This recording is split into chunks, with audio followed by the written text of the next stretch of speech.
You've got it tuned to 90.3 FM, KEXP in Seattle, worldwide, KEXP.org. I'm Kevin Cole, and you just heard music from Pearl Jam. Pearl Jam covering The Clash, Know Your Rights, a live version of that here on the afternoon show.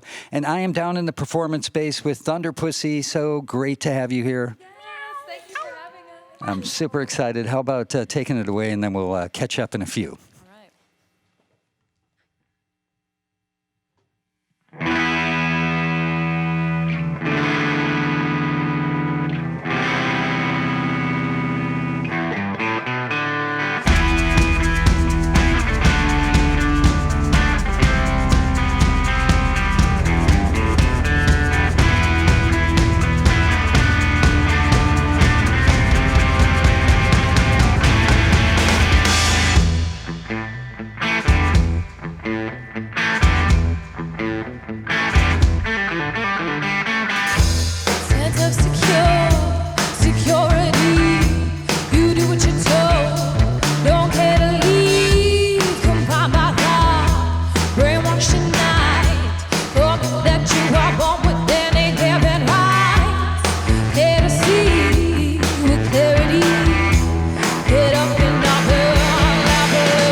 I'm put together,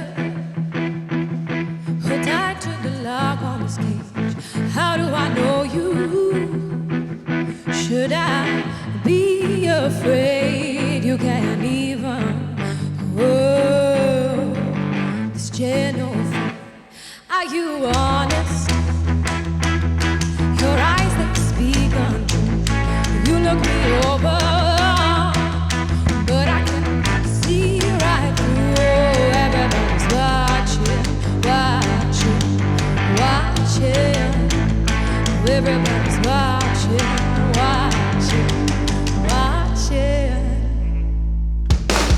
Turn and walk away. Turn and walk away. Turn and walk away.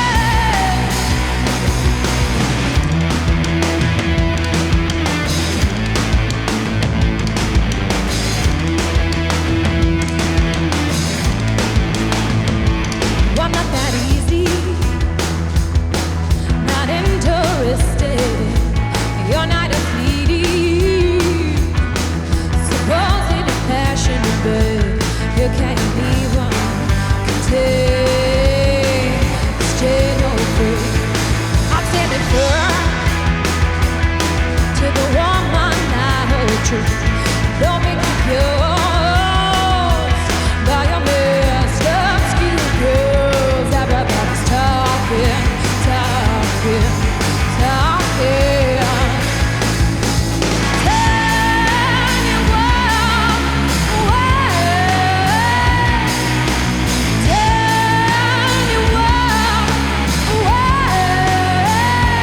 Turn and walk away. Turn and walk away,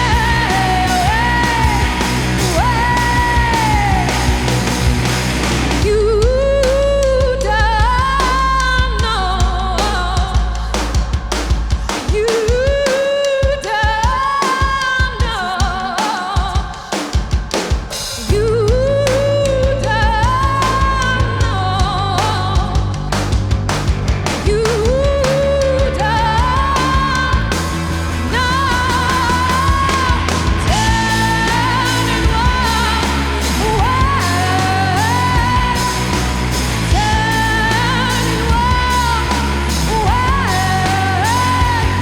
and walk away.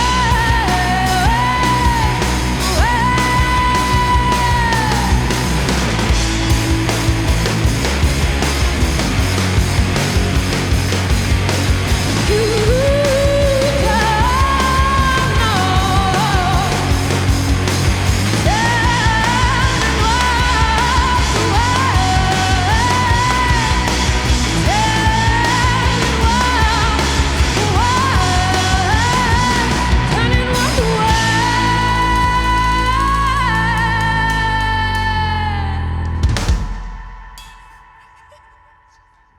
Thunderpussy live on the afternoon show here on KEXP. And if you're not watching, you're missing out. You can watch live video stream of this performance by heading on over to our website, KEXP.org. Thunderpussy, Molly Sides, vocals, Whitney Petty on guitar, Leah Julius on bass, and Ruby Dunphy on drums. Welcome back to KEXP. Ooh, so good to be here. Thank you so much for having us. Congratulations on everything.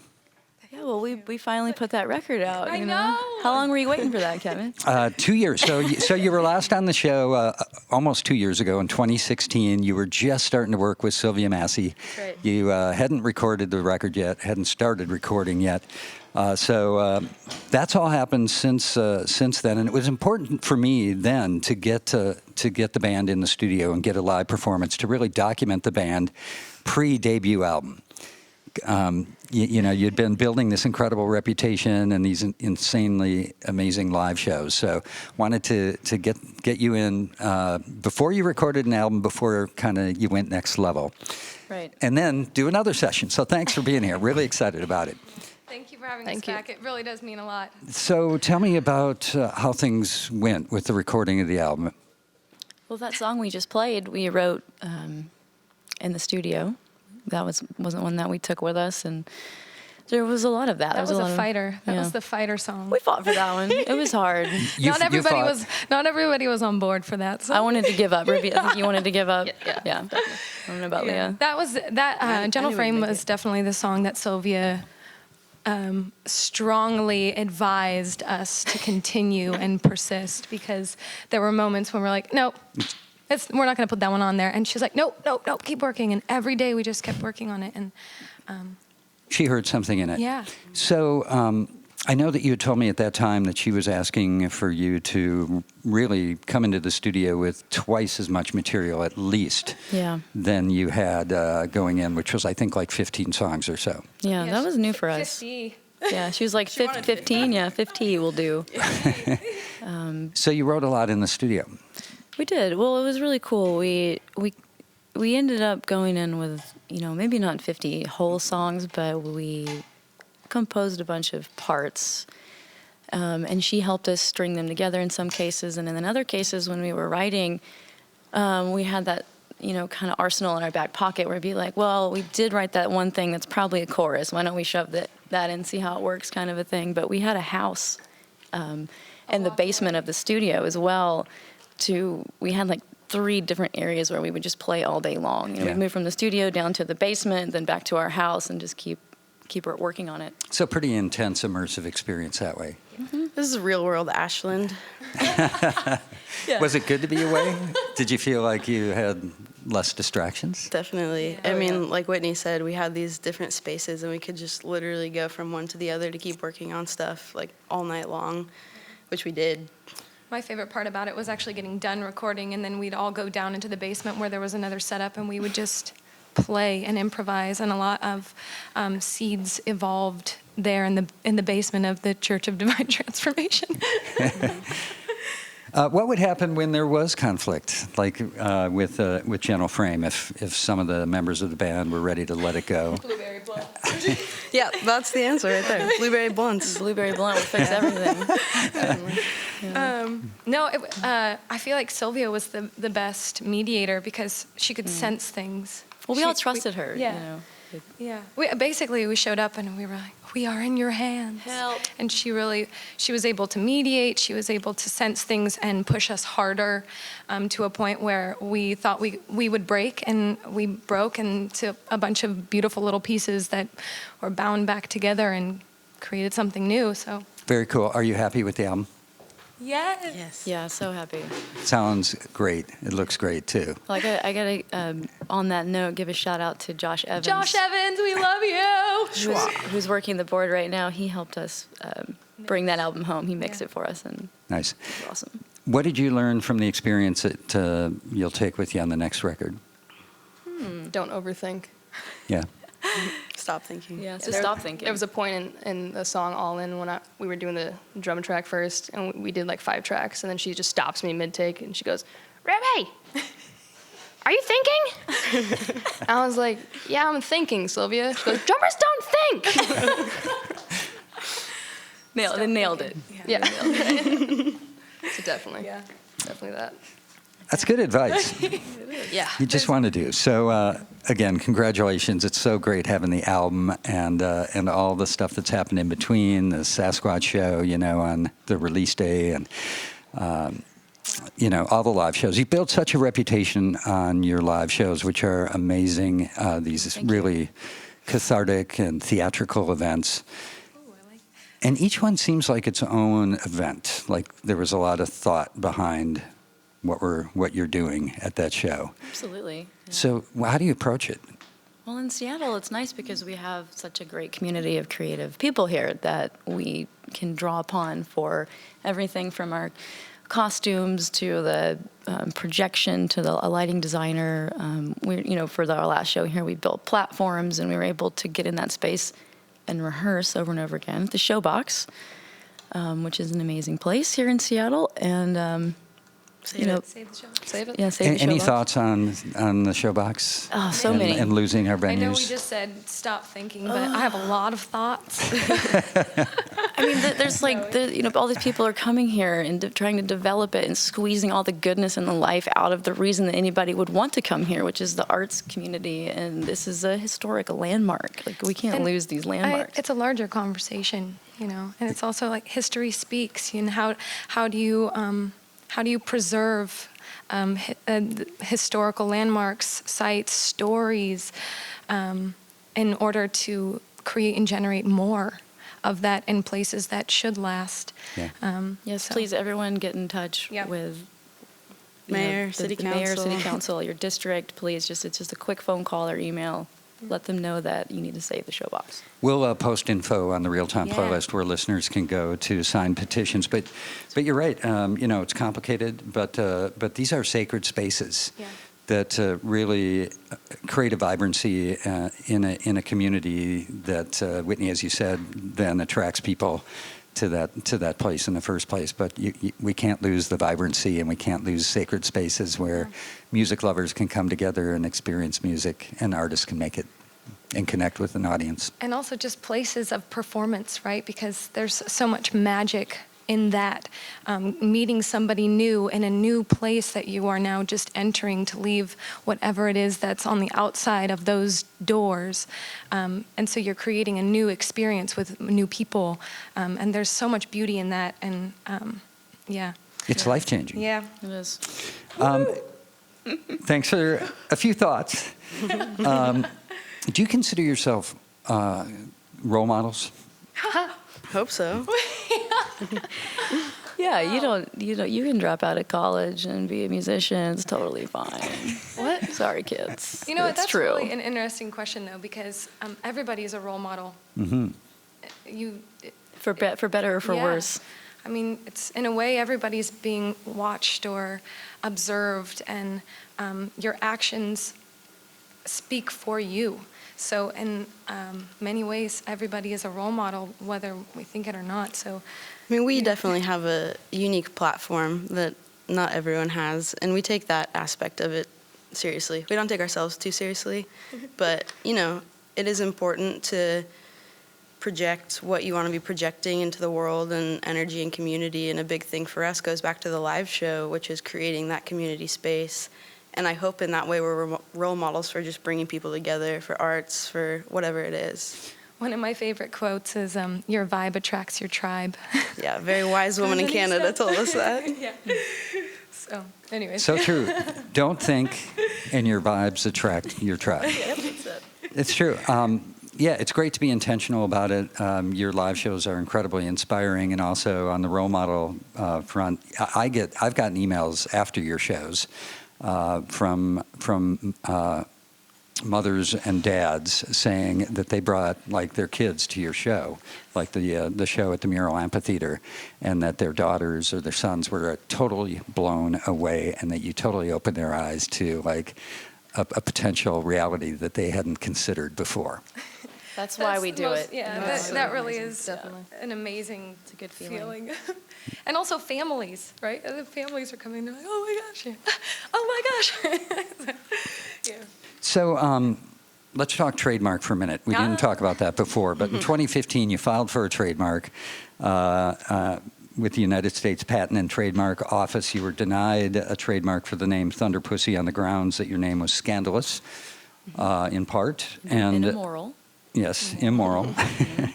Vulgar, I think. Yes. Certainly. So what's the update?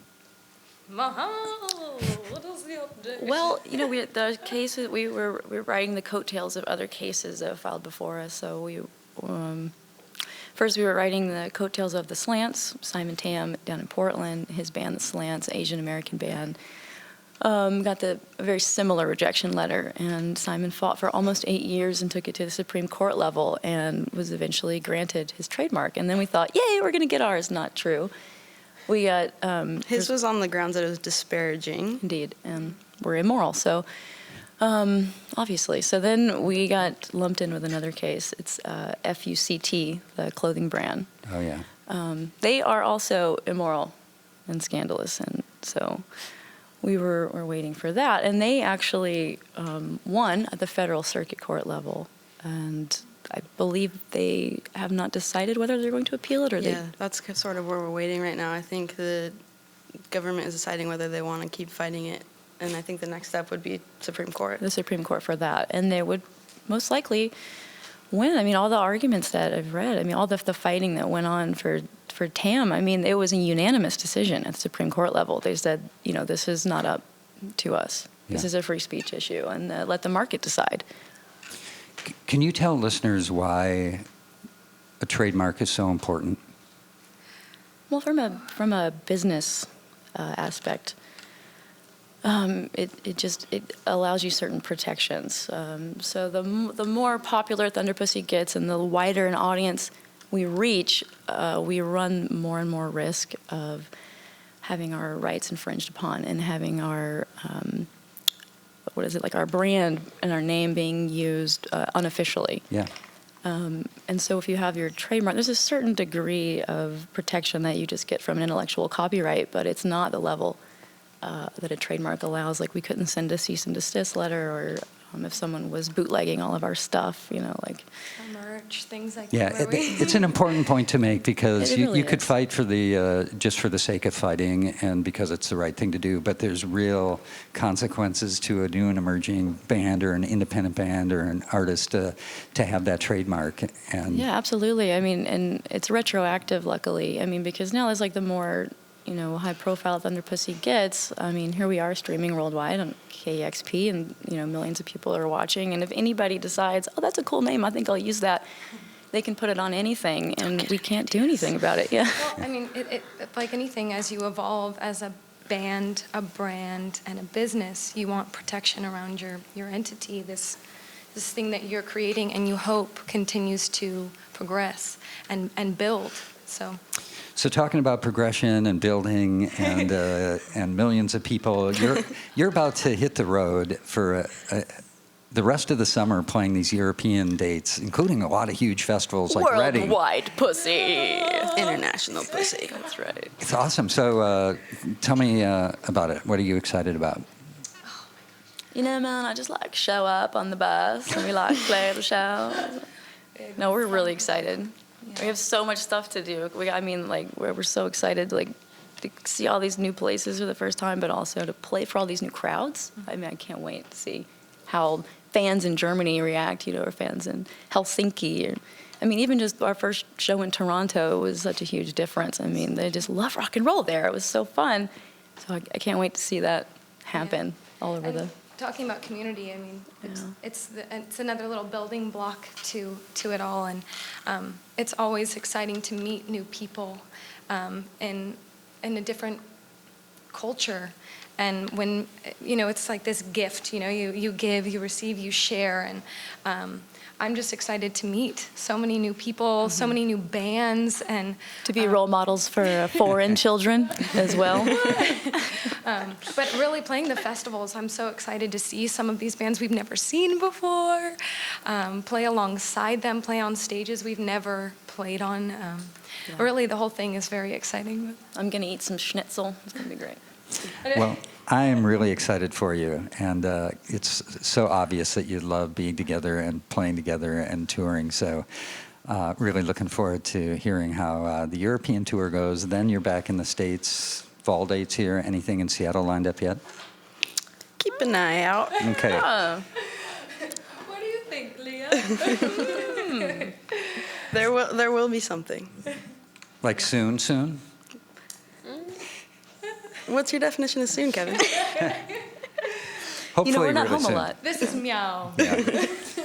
It is Thunderpussy Live here on the afternoon show on KEXP, and streaming all over the world video. You can watch this session, and you can watch the rest of this performance. It's time to rock again, I think.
Beautiful. Thunderpussy live on the afternoon show here on KEXP live audio and streaming live video. You can watch online right now. Torpedo Love from the debut album came out about 2 months ago. Do you mind doing one more song?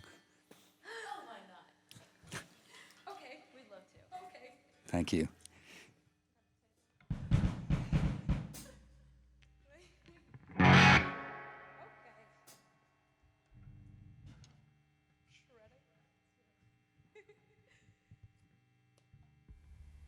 Oh, and the truth is far to be realized, and all of the joy within you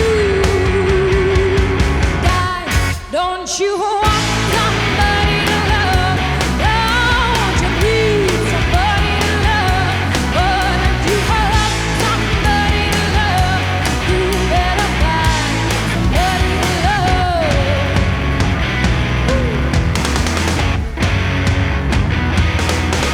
When the garden of flowers, baby, I did. Yes, and your mind is so full of red. Don't you want somebody to love? Don't you need somebody to love? But if you have somebody to love, you better find somebody to love. Your eyes, I say, your eyes may look like hell, but in your head, baby, I'm afraid you don't know where it is. Don't you want somebody to love? Don't you need somebody to love? But if you have somebody to love, you better find somebody to love.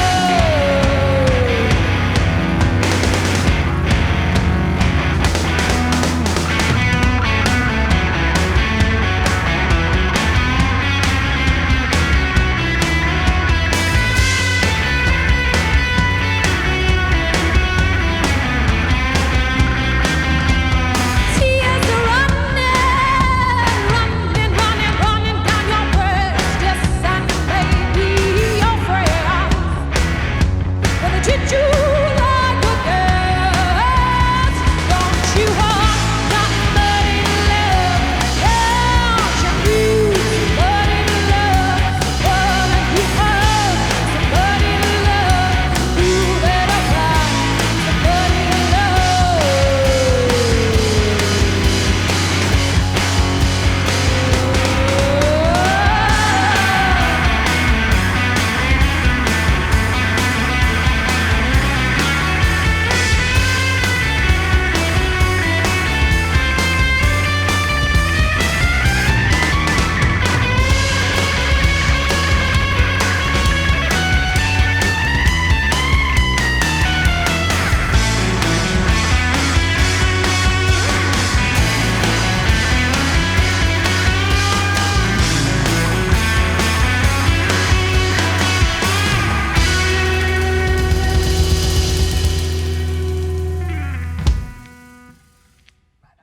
That was fun.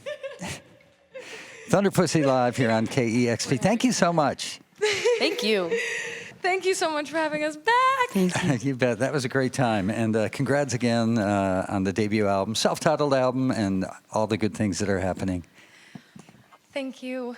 I know, Thank thanks you, for having us. KEXP, Thanks for letting us move in. I appreciate that. We did bring some bedding and some snacks. You are welcome back on the air anytime. Look out, Europe.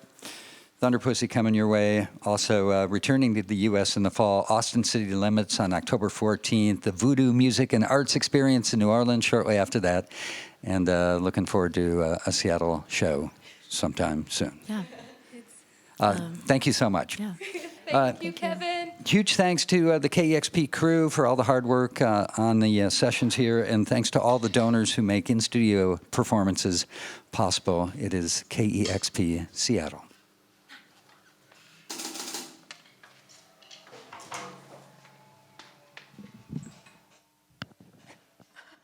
Oh, you got cheering. Discover new music at listener-powered KEXP.org.